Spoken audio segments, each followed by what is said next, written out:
حضرت حجت امام زمانہ علیہ السلام ارشاد فرماتے ہیں کہ میرے ظہور کا تعلق امر خدا سے ہے، وقت متعین کرنے والوں کو جھٹلاؤ۔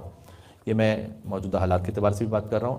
جب بھی ایسے واقعات رونما ہوتے ہیں تو خود بخود دل میں خیال آتا ہے کہ اب امام علیہ السلام کے ظہور کے لیے کیا نشانی پوری ہو رہی ہے، کیا وقت متعین ہو رہا ہے۔ ہماری دعا تو یقیناً یہ ہے کہ امام علیہ السلام کے ظہور میں تعجیل اور تعجیل ظہور امام زمانہ علیہ السلام بلندر صلوات بھیجے محمد وعلی محمد صلی اللہ علیہ محمد۔ لیکن کسی بھی واقعے سے وقت نہیں متعین کیا جا سکتا، یہ آپ ذہن میں رکھیے گا۔ اگر کوئی کہیں پر آپ یہ سنیں کہ بس اس کا مطلب یہ ہے کہ اب امام علیہ السلام کے ظہور ہونے والا ہے اور وقت کو متعین کرنا لوگ شروع کر دیتے ہیں کہ یہ نشانی پوری ہو گئی تو اب امام کا ظہور، اس طرح سے ان باتوں کو جھٹلاؤ۔ امام نے کہا کہ یہ امر خدا سے اس کا تعلق ہے، خدا کی جب مصلحت ہوگی تب جا کے حضرت حجت علیہ السلام کا ظہور ہوگا۔ اور بالخصوص یہ کہ ایک نشانی ہے بیان کی گئی روایات میں کہ شامات کا علاقہ تباہ ہو جائے گا جو مڈل ایسٹ کا علاقہ کہلاتا ہے۔ تو جب بغداد پر ہلاکو خان نے حملہ کیا تو اس وقت کے بہت سارے علماء نے اپنی کتابوں میں لکھا یا بیان کیا کہ اب ایسا لگتا ہے کہ بس امام کا ظہور ہونے والا ہے۔ تقریباً یہ 400 سال پہلے کی بات ہے۔ تو اس سے یہ سمجھ میں آتا ہے کہ ہمیں نہیں معلوم کہ یہ جو علامت ایک مرتبہ جو ہمیں بیان کی گئی ایک مرتبہ کے لیے ہے، 2 مرتبہ ہے، 10 مرتبہ ایک ہی علامت ریپیٹ ہوگی، کون سی ایسی علامت ہوگی، کون سا ایسا فائنل مومنٹ ہوگا کہ جس کے بعد وہ علامت پوری ہو کہ امام علیہ السلام کا ظہور ہو، یہ ہم نہیں جانتے۔ لہذا اگر کبھی کوئی علامت کی تطبیق بھی ہو رہی ہو تب بھی ہمیں یہ سمجھنا پڑے گا کہ پہلے تو دیکھیں کہ روایت صحیح ہے یا نہیں، دوسرا ہے کہ اگر روایت صحیح بھی ہے تو کیا یہ ایک مرتبہ ہونے والا ہے یا ہو سکتا ہے کہ 8-10 مرتبہ یہ ریپیٹ ہو۔ ہر ایک کے اپنے اپنے معاملات ہیں ہر علامت کے۔ اس لیے امام علیہ السلام نے خود فرمایا کہ میرے ظہور کا تعلق اللہ سبحانہ وتعالیٰ کی حکمت سے ہے، وقت متعین کرنے والوں کو جھٹلاؤ۔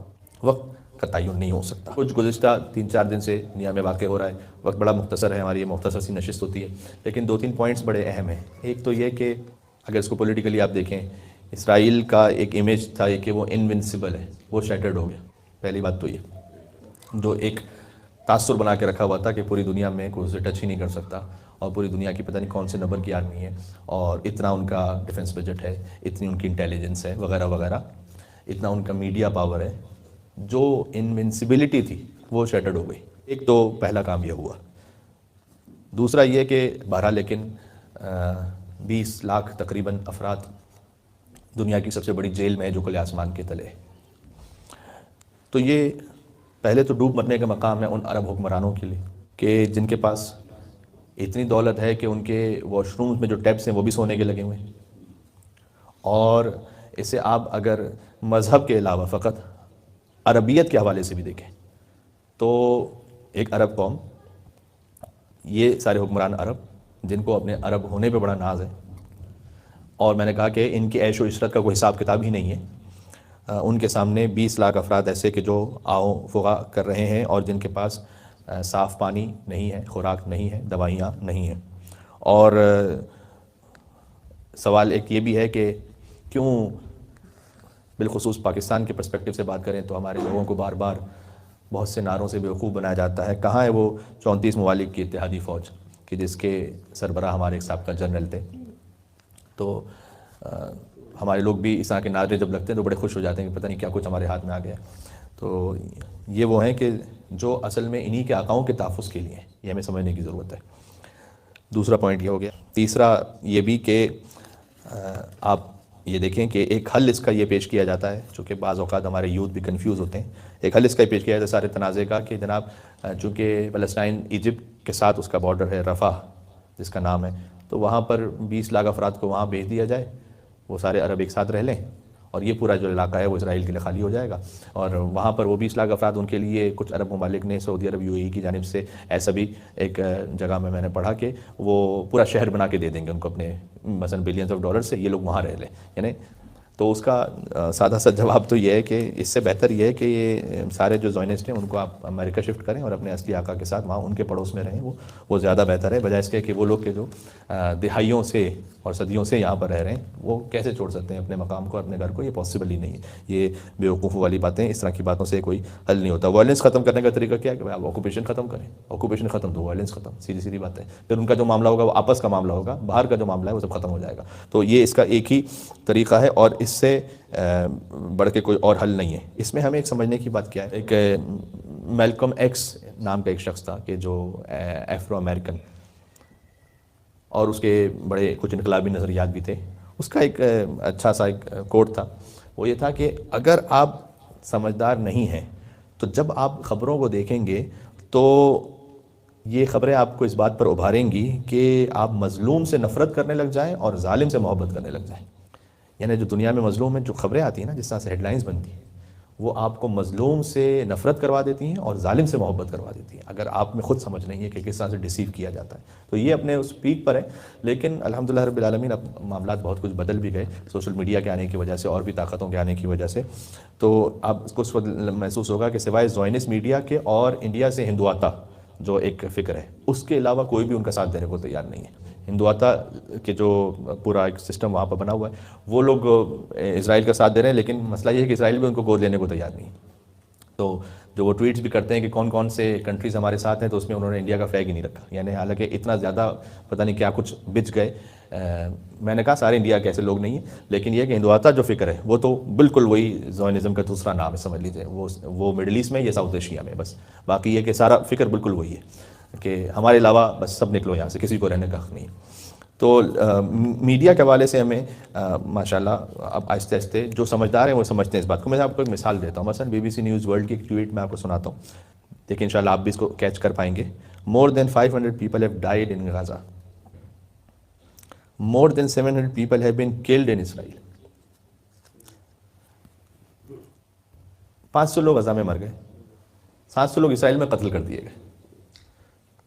یہ ایک ہی ٹویٹ ہے. ایک غزہ کے جو لوگ تھے وہ مر گئے. کیا مر گئے؟ زلزلہ آیا تھا، کوئی آسمانی آفت آئی تھی، کہاں سے مر گئے بھائی؟ کسی نے کیا بمبارڈمنٹ ہوئی تھی کیا؟ اس کا کوئی ذکر. غزہ میں 500 لوگ مر گئے، اسرائیل میں 700 لوگ قتل ہو گئے. تو یہاں کے لوگ تو قتل ہوتے ہیں، وہاں کے لوگ مرتے ہیں. یہ چھوٹے چھوٹے سے وہ الفاظ ہیں کہ جن کے ذریعے سے یہ مائنڈ سیٹ بناتے ہیں، کس کو آپ کو ظالم دکھانا ہے، کس کو مظلوم دکھانا ہے. آپ سمجھ رہے ہیں؟ میں یہ بات کہنا چاہ رہا تھا. تو اگر ہوشیاری نہیں ہوگی کسی میں، تو وہ آخر میں کیا ہوگا کہ وہ مظلوم سے نفرت اور ظالم سے محبت کرنے لگے. یہ اس بات کے لیے ہمیں سمجھنا چاہیے اور ہوشیار رہنا چاہیے. اور اب تو ظاہر ہے کہ جتنا بھی یہ BBC CNN وغیرہ اس پہ اعتبار نہیں رکھا، کم از کم یہ کہ جو اہل بیت طاہرین اسلام کے ماننے والے ہیں اور مذہب جن کو یہ شعور ہے کہ یہ کچھ ان کے ساتھ کوئی پہلی دفعہ نہیں ہو رہا کہ جو میڈیا وار ہے. جب حاکم شام کے زمانے میں مولا علی علیہ السلام کے لیے کہا جاتا تھا کہ علی کا مسجد میں کیا کام، تو اس سے بڑھ کر کیا پروپیگنڈا ہو سکتا تھا کہ علی وہ کہ جس کے ذریعے سے دوسروں کی نماز قبول ہے، ان کے لیے پوچھا جائے کہ علی کے مسجد میں کیا کام تھا، اور علی نماز بھی پڑھتے تھے نہیں پڑھتے تھے. تو اس کی بدترین شکل ہم اس وقت دیکھ چکے ہیں، اور ہمیں اس بارے میں ہوشیار اور سمجھدار رہنے کی ضرورت ہے. باقی باتیں انشاءاللہ آپ کی خدمت میں اور بھی آتی رہیں گی. صرف ایک دن اسرائیلیوں کو، وہ بھی پوری طریقے سے نہیں، ایک ہلکی سی جھلک کہہ سکتا ہوں، فلسطینیوں کی طرح رہنا پڑ گیا تو چیخیں نکل گئی ہیں. ایک دن جو وہ 70 سال سے رہ رہے ہیں. تو کبھی کبھار اللہ کا ایک نظام ہوتا ہے اور وہ اللہ کا نظام جاری ہو جاتا ہے. بس یہ اس میں ہے.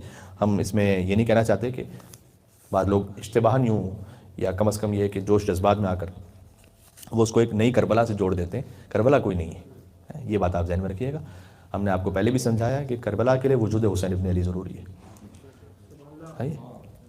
کربلا جو ہے وہ کوانٹٹی کا نام نہیں ہے کہ اگر کتنے لوگ مر جائیں تو کربلا ہو جائے گی. کربلا میں 72 ہوں امام حسین السلام کے ساتھ، اگر خدا نہ خواستہ، مثلا میں ایک مثال دے رہا ہوں، کوئی بھی نہ ہو اور امام حسین السلام، فقط وہ کربلا ہے. بس خون امام حسین کربلا ہے. امام حسین السلام کے خون سے کائنات کی کسی شے کا کوئی مقایسہ نہیں ہے، کچھ بھی نہیں. عرش و فرش سب ہیچ امام حسین السلام کے ایک قطرے خون کے مقابلے. تو کربلا وغیرہ کا کوئی اس کو اس طرح سے نہ بیان کیا جائے کہ یہ کوئی کربلا ہو گئی. ہاں ظلم ضرور ہوا، یہ تو ہم آپ سے کہہ ہی رہے ہیں کہ ظالم اور مظلوم ہونا اور بات ہے کسی مقام پر، اور کربلا وہ ایک کربلا ہے. اور اللہ تعالیٰ اس کربلا کے صدقے میں دنیا کے ہر مظلوم کی مدد فرمائے انشاءاللہ سے، اور ہر ظالم کو نیست و نابود فرمائے انشاءاللہ سے، اور حضرت حجت کے ظہور پر نور میں تعجیل فرمائے انشاءاللہ سے. ربنا تقبل منا انک انت السمیع العلیم بجاہ محمد وآلہ الطیبین الطاہرین. بسم اللہ الرحمن الرحیم. اللہم کن لولیک الحجت ابن الحسن صلواتک علیہ وعلی آبائہ فی هذه الساعة وفی کل ساعة ولیا وحافظا وقائدا وناصرا ودلیلا وعینا حتی تسکنه ارضک طوعا وتمتعه فيها طويلا. اللهم صل على محمد وآل محمد.